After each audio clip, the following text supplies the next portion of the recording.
La prévention du cancer de l'estomac n'est pas une mince affaire. Il faut quand même d'abord souligner un très grand progrès. Lorsque j'étais jeune chirurgien, dans les années 70-80, nous opérions dans mon propre centre anticancéreux chaque jour un malade atteint de cancer de l'estomac. Actuellement, nous en opérons un par mois. Vous me direz, c'est un grand progrès et c'est bien vrai, mais il n'est pas lié à la médecine. Il est lié essentiellement aux efforts, au progrès, tout simplement, de l'industrie de l'électroménager. En effet, on est arrivé à conserver les aliments autrement qu'avec des conservateurs grâce au froid. Et la suppression des conservateurs est un élément absolument essentiel qui nous a permis de voir réduire de manière considérable le nombre de patients atteints de cancer de l'estomac. Mais nous en voyons encore. Pourquoi? D'abord, l'estomac, c'est une poche. Et une poche qui a une partie haute, une partie moyenne et une partie qui est plus proche du pylore. Et on peut voir des cancers de l'estomac à tous les niveaux de l'estomac. Les causes actuelles du cancer d'estomac, on peut les simplifier de trois façons. Il y a tout d'abord de mauvaises habitudes alimentaires.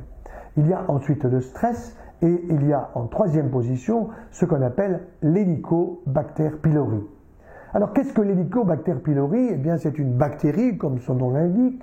Hélico parce qu'au microscope elle ressemble un peu à un hélicoptère et pylori parce qu'elle est proche du pylore. Cette bactérie est un irritant, une sorte de petit rongeur que nous pouvons avoir dans l'estomac quand nous mangeons mal. Surtout quand nous mangeons trop de produits animaux et pas assez de produits végétaux.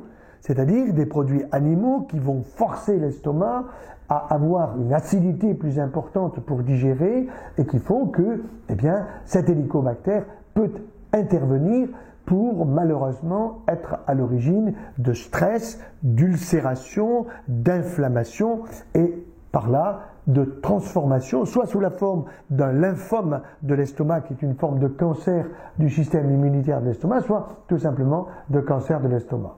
N'oublions pas que le cancer de l'estomac, nous en guérissons pas beaucoup, pas plus de 25 à 30% des cas, ce qui veut dire que dans 70% des cas, nous ne guérissons pas, car souvent nous arrivons trop tard. Alors, la deuxième cause que nous avons évoquée, c'est le stress.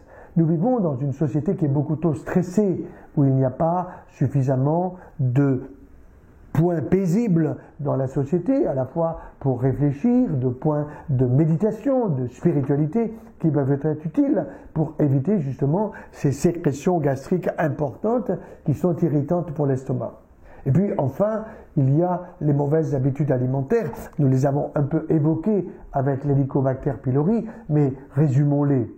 Pas assez de végétal, pas assez de fruits, de légumes, de légumineuses, trop de cuisson des aliments, trop longue, qui abîme l'aliment et transforme tout simplement un excellent aliment, par exemple, en sucre caché ou en graisse irritante pour l'estomac. Donc, ça veut dire qu'il faut apprendre à manger mieux et meilleur. Et c'est pour cette raison que j'ai publié récemment un livre dans sa 7e édition, Changer d'alimentation. Si vous suivez d'une manière rigoureuse, eh bien, les conseils simples qui sont donnés, eh bien, vous ne risquerez pas d'avoir de cancer de l'estomac et les cancérologues, vous n'aurez pas besoin de les voir. Donc, viser la prévention, c'est beaucoup mieux que les traitements.